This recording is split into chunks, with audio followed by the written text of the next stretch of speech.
Ngayon naman, eto, si Pulong umiiyak. Oh, ewan ko kung bakit. Si Pulong, mga bossing, nakakahiya kayo. Sabi ni Pulong, nakakahiya, kala ko ba Diyos, no? Sila dapat isabuhay ang mabuti at sana pagbayarin ng tax ang mga yan. Tingin ko dapat na din, mga boss chipamo, sir. Yung mga miyembro nga, di ba, merong, 10% na tax, 10% na dapat magbigay ka sa simbahan, ganito, ganyan. Tapos, anyway, bahala na sila dyan. Dakuin natin si Boss Pulong, mga bossing. Si Boss Pulong, si Boy Saksak. Si Boy Saksak, no? Bad trip sa bugaw, sasaksakin yung bugaw. Kaya lang, patalikod yung patalim, no? Patalikod yung patalim. Ano ba sinasabi dito ni Pulong Duterte, no? Luzon News Media, malinaw sa mata ng bawat Pilipino o Pinoy na ang mga investigasyon, ito ay mga paraan lang para pagtakpan ang totoong issue. Ano pa bang issue ang totoo? No, ito nga, lahat na mga flood control, corruption sa gobyerno, lahat na yan iniimbestigahan, Boss Pulong. Ano pa ang totoong isyong itatakip? Puro kasi sila. Sabi tatakpan si Marcos ang ano niyan, ang pinaka namumuno dyan o pinaka mastermind dyan, si Marcos at yung pinsan niya na si Martin Romualdez, anak ng tinuod naman. Hanggang ngayon mga kababayan, wala pa naman din nung ipinapakita etong kampo ni Pulong na mga ebidensya laban po doon sa mga taong sinasabi nila na mastermind daw po. Ayan, no, kasunod ko po si Banat Boy aka si Mayor Bico, alas 12 ng madaling araw ho yan, o alas 12:30 na madaling araw. Kasunod ko, panoorin nyo po yan. Ako po, sikat na sikat po yan, mga boss. Diba? Puro lang sila pinagtatakpan o tinatakpan nitong mga investigasyon na ito yung totoong issue. Ano ba totoong issue na gusto nyo sabihin? Pagka sinabi nyo na yung sinasabi nyong totoong issue na ibig nyong sabihin, samahan nyo ng ebidensya para naman yung mga DDS hindi nangangapa sa pagtatanggol sa inyo. Nangangapa ho Pupunta dito sa ating channel, sasabihin ng mga DDS, oy, bayaran ka. Oy, ganito ka. Oy, may natanggap kang pera. Puro ganun lang mga kababayan. Paano naman yun? Di ba?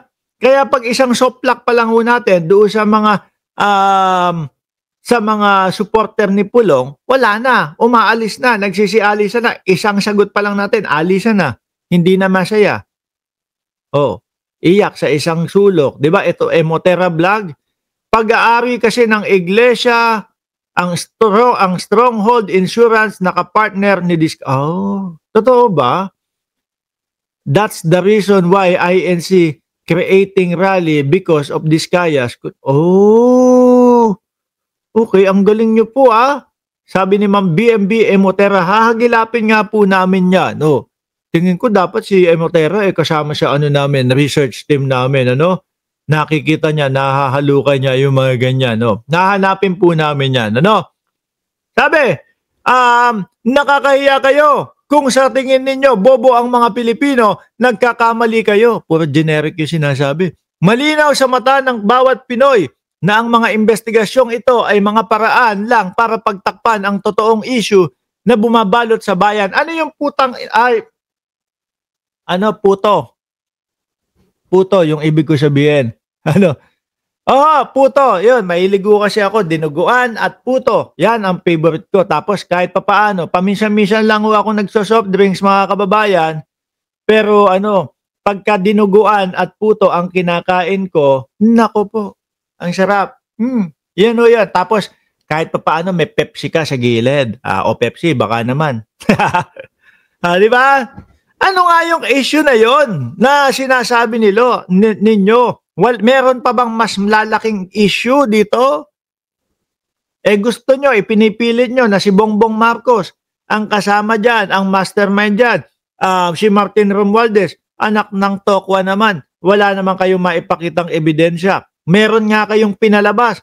Yun, yung kay Marcoleta. Diba? Sabi ni Faye Nobio, Sir, search mo si Real Benito Affleck, oh, Ben Affleck, to know more about IS. Aba, hanapin natin yan. Ano? Assignment yan ng Team MR. Hanapin yan. Oh. Di ba? Pilit sila ng pilit. Si Martin Romualdez, ilang senador na mga nagturo kay Martin Romualdez. O hanggang ngayon, no, pati nga si Congressman Miao Miao, Martin Romualdez, wala naman hong maipakita na ebidensya. Mahirap, Boss Pulong, na pag-usapan yung mga ganyang bagay kung wala naman kayo ipapakitang ebidensya. Kaya nga lagi nating sinasabi dito sa ating channel kung wala kayong ebidensyang papakita, wag na natin pag-usapan. Wala din pupuntahan. Dahil sa mga korte lalo na sa mga ganyan, hindi ho tatayo yan. Evidence-based ho lahat yan, mga bossing. Sabi ni May Kasiguran, muntik na naman madulas si Boss MR. O hindi puto talaga yung gusto ko sabihin. Sino sa inyo ang hindi kumakain ng puto at dinuguan? Pagkasarap-sarap na merienda noon. Di ba? Puto, dinuguan, tapos mayroong soda o may soft drink sa gilid. Ay, naku. Ayos. Di ba? Ano kaya yung gustong sabihin ni Pulong dito? Hindi kasi mukhang dito yan, mga bossing. Hindi kaya konektado po kasi kaya dito. Biruin mo kasi naman, 51 billion yung kanyang pondo tapos hanggang ngayon, sa Davao po, sandamakmak na ba? Ang sinasabi ng mga DDS, tignan nyo, Cebu ang binaba, tapos Davao na naman ang iimbestigahan. Uy, mga kupal na mga DDS, na mga vloggers, nakalimutan nyo ba nung isang buwan lang? Kala mo maladagat na yung Davao? Di ba? Maladagat na yung Davao, baha. At hindi lang basta baha, may kasama pang alon. Hindi dahil bumaha doon sa Cebu, kaya ang iimbestigahan Davao, bumaha sa Maynila, kaya iimbestigahan Davao, may pagbaha sa Davao at ang laki-laki pa ng mga alon. 'Di ba, Romeo, Sir Romeo, ng Lancaster, California, shout out po sa inyo, sir. Magandang umaga po sa inyo, sir. Dahil po siguro kaya nagngangaw si Pulong dahil yung pagkalaki-laki na 51 billion, nagtataka ang gobyerno at ang mamamayang Pilipino na bumabaha pa din sa Davao.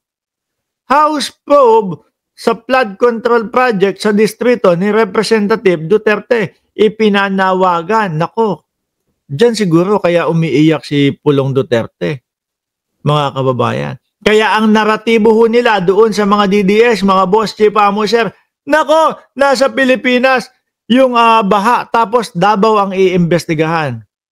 Mga boss, huwag niyong pagtakpan sa mamamayang Pilipino na talaga namang alon pa yung nangyayari doon sa Davao. Pagkataas-taas, umaabot ng bewang. Di ba? Yung baha sa Davao. Yun ay kukonekta at matatanong nasaan napunta ang 51 billion na naging pondo budget ni Boss Pulong Duterte, mga bossing. Di ba? Ngayon naman mga kababayan, since naumpisa na ho natin yan, dumako naman tayo doon sa kanyang ama na si dating Pangulong Duterte. Ay, kaya pala napopospon at tumatagal, ha?